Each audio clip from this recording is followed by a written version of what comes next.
국민의당의 중재파 의원들이 당에 남는 쪽으로 가닥을 잡으면서 창당 작업 중인 통합 반대파는 원내 교섭단체 구성이 어려워지게 됐습니다. 민주당과 국민의당이 당원 당규를 자꾸 개정하면서 정당 민주주의를 해친다는 비판이 나오고 있습니다. 시중은행과 함께 광주은행에서도 채용비리 의심 사례가 적발됐습니다. 은행의 고위 관계자가 친딸의 채용 면접위원으로 참석했습니다. 광주 전남 여성단체들이 검찰 내 성추행 사건과 관련해 철저한 진상규명과 재발 방지를 촉구했습니다. 여러분 안녕하십니까? 잔류냐 탈당이냐 그 갈림길에서 고민하던 국민의당 중재파 의원들이 당에 남는 쪽으로 사실상 가닥을 잡았습니다. 창당을 서두르고 있는 통합 반대파로선 원내 교섭단체 구성이 어려워지게 됐습니다. 광주 MBC 집중뉴스 오늘은 정치 분야입니다. 먼저 한신구 기자입니다. 국민의당의 중재파 의원들이 통합신당에 합류하는 쪽으로 방향을 잡았습니다. 여기에는 김동철, 박주선, 주승용, 이용호 의원 등 4명이 뜻을 같이 했습니다. 황주홍 의원은 회동에는 참석했지만 도중에 자리를 떴습니다. 개인적인 우정의 관계는 계속 지속되는 거지만 중재파라고 볼 수 있는 것은 이미 이제 유명무실해진 거지. 통합 반대파인 민주평화당은 중재파에게 거듭 동참을 호소했습니다.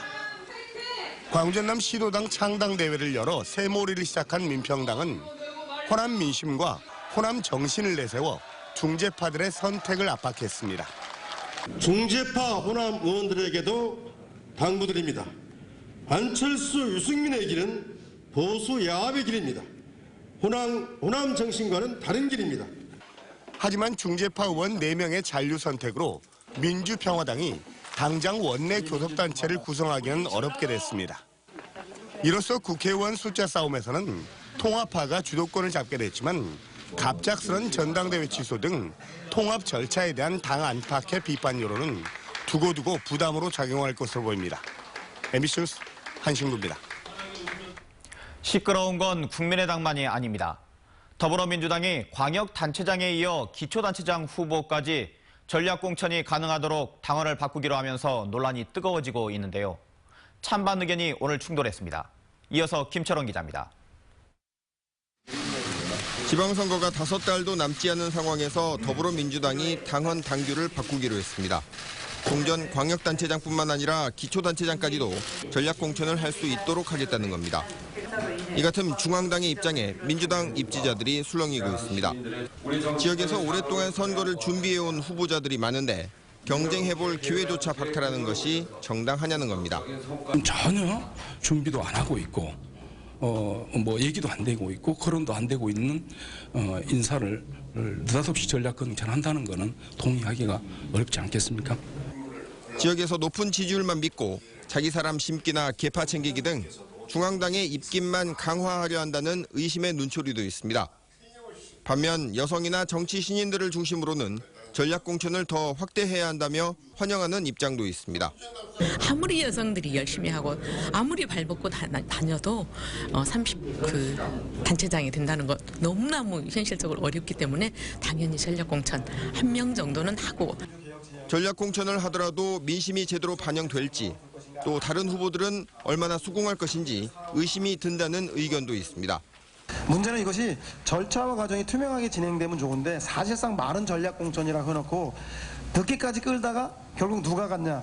당대표하고 최고위원들이 나눠먹는 밀실공천이 되었기 때문에 그동안 전략공천이 효과를 발휘하지 못했습니다. 4년 전 광주시장 전략공천을 놓고 탈당과 무소속 출마 등 한바탕 홍역을 치른 민주당. 이번 지방선거에서도 전략공천의 적절성과 공정성 여부를 놓고 또다시 논란이 불가피해지게 됐습니다. MBC 뉴스 김철원입니다. 민주당과 국민의당 내부의 갈등을 들여다보면 그 이면엔 당원 당규 개정에 문제가 있습니다. 당원과 당규는 정당 안에서 헌법과 법률에 해당되죠. 그만큼 쉽게 바꿀 수 있는 게 아닌데도 선거나 통합을 앞두고 자꾸 개정하다 보니 정당 민주주의를 해친다는 비판이 나옵니다. 윤근수 기자입니다.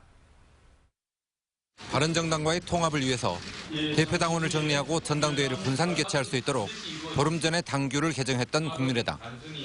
그래도 통합안이 부결될 수 있다는 우려 속에 이번엔 전당대회를 취소하고 전당원 투표로 통합을 결정하기 위해서 당헌 개정 카드를 꺼냈습니다. 통합 반대파들은 꼼수, 날치기, 독재 등 온갖 거친말을 쏟아내며 안철수 대표를 공격했습니다.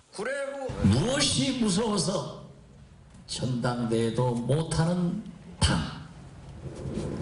통합 찬성파들 사이에서도 안 대표가 통합이라는 목표 달성을 위해서 무리수를 두고 있다는 비판이 나옵니다. 민주당의 당헌 당규 개정도 지방선거를 목전에 두고 추진된다는 점에서 반발을 사고 있습니다. 당무위원회나 중앙위원회 의결 절차를 거치겠지만 당원들의 뜻이 왜곡될 수도 있기 때문입니다. 민주주의 원리에 크게 어긋난다라고 볼 수도 있을 것 같아서요.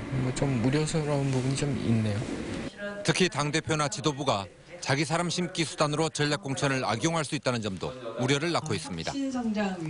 통합과 선거를 앞두고 급하게 추진되고 있는 두 정당의 당헌 개정은 정당 민주주의를 훼손한다는 비판과 함께 자칫 역풍에 직면할 수도 있습니다. MBC 뉴스 윤문수입니다.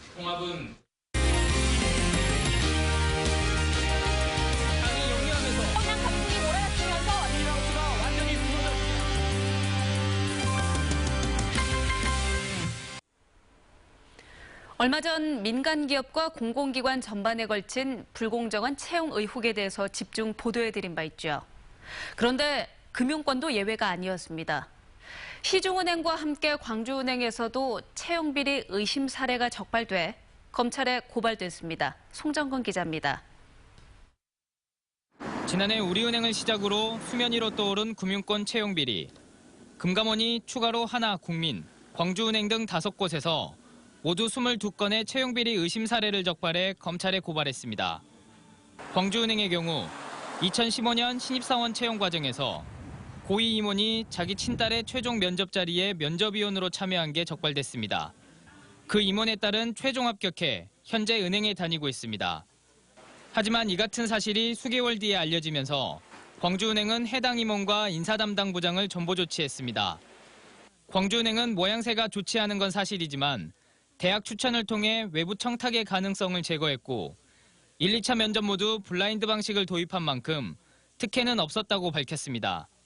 하지만 이번에 함께 적발된 다른 은행들처럼 고위 임원진이 개입할 경우 블라인드 채용에 구멍이 뚫릴 수도 있다는 게 업계 안팎의 의견입니다.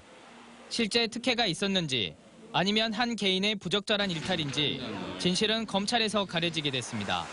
MBC 뉴스 송정근입니다. 광주 전남 여성단체들이 최근 불거진 검찰 내 성추행 사건과 관련해서 철저한 진상규명과 재발 방지를 촉구했습니다. 우리는 모두를 대신해 용기를 내어준 피해 검사에게 온 마음을 다하여 지지를 표하며 이제라도 우리 사회의 약자들에게 신뢰를 회복하고 정의를 실현하도록 검찰의 행보를 철저히 감시하고 피해 검사와 함께할 것이다. 이들은 성폭력 가해자를 처벌해야 할 검찰 내부에서 성추행 사건이 발생한 것도 모자라 문제 제기를 한 피해자에게 인사 불이익을 줬다는 의혹이 불거졌다며 철저한 진상규명과 함께 가해자 처벌, 조직 문화 개혁을 요구했습니다. 6.13 지방선거에 출마하는 민중당 광주시당 후보자들이 합동 기자회견을 갖고 승리를 다짐했습니다. 민중당 광주시당은 민주성진 광주는 시장 독단이 아닌 모든 계층, 계급 대표가 참여하는 공동 운명체제가 돼야 한다며 윤민호 위원장이 광주시장 선거에 출마하는 등 이번 지방선거에 21명이 출마한다고 밝혔습니다. 송일준 광주 문화방송 제16대 대표이사 사장이 취임했습니다. 송 신임 대표이사는 권력에 대한 견제와 비판에 충실하고 사회적 약자와 소수자의 목소리를 대변하는 공영방송으로서의 책무를 수행해 지역민들로부터 신뢰받는 MBC를 만들겠다고 밝혔습니다. 또 지상파만이 아닌 다양한 플랫폼을 통해 광주 MBC 콘텐츠를 유통하고 지역성과 전국성을 가진 킬러 콘텐츠를 만드는 제작 기지로 광주 MBC를 성장시켜 나가겠다고 덧붙였습니다. 시민사회단체가 광주 동구에서 최근 통과된 해병 전우회 지원 조례를 폐지할 것을 촉구했습니다. 참여자치21은 동구의회가 최근 해병 전우회만을 특정해 예산을 지원하기 위한 조례를 제정했다며 특혜성, 선심성 조례를 즉각 폐기하고 주민들에게 사과하라고 말했습니다. 또 이번 조례 제정은 적폐청산을 요구하는 촛불 시민들의 바람에도 역해가는 구시대적 작태라고 덧붙였습니다. 5.18 시민군 대변인이었던 윤상원 열사의 불꽃 같은 삶이 판소리로 창작돼 내일 저녁 광산 문화예술회관에서 공연됩니다. 판소리 명창 임진택 씨가 창작과 소리를 맡은 판소리 윤상원가는 열사의 학창 시절부터 도청에서 최후를 맞기까지의 짧은 생애를 구성진 판소리에 담아 풀어냅니다. 또 연극과 탈춤을 좋아했던 청년 윤상원이 문화투쟁에 헌신했던 삶도 이번 판소리에서 엿볼 수 있습니다. 장성수 전 광주도시철도건설본부장이 광주 광산구청장 출마를 선언했습니다. 장성수 전 본부장은 그린벨트 해제와 금호타이어 이전을 통한 송정역 역세권 발전, 한정공대 유치와 전투기 비행소음 해소 등을 공약했습니다. 한편 민주당의 기초단체장 선거구의 전략공천 방침에 대해서는 반대한다고 밝혔습니다. 모레 출판 기념회를 여는 윤장현 광주시장이 공직자들의 참석을 공개적으로 금지시켰습니다. 윤장현 시장은 전 직원이 참석한 공감회의에서 엄정하게 지켜달라고 말했습니다.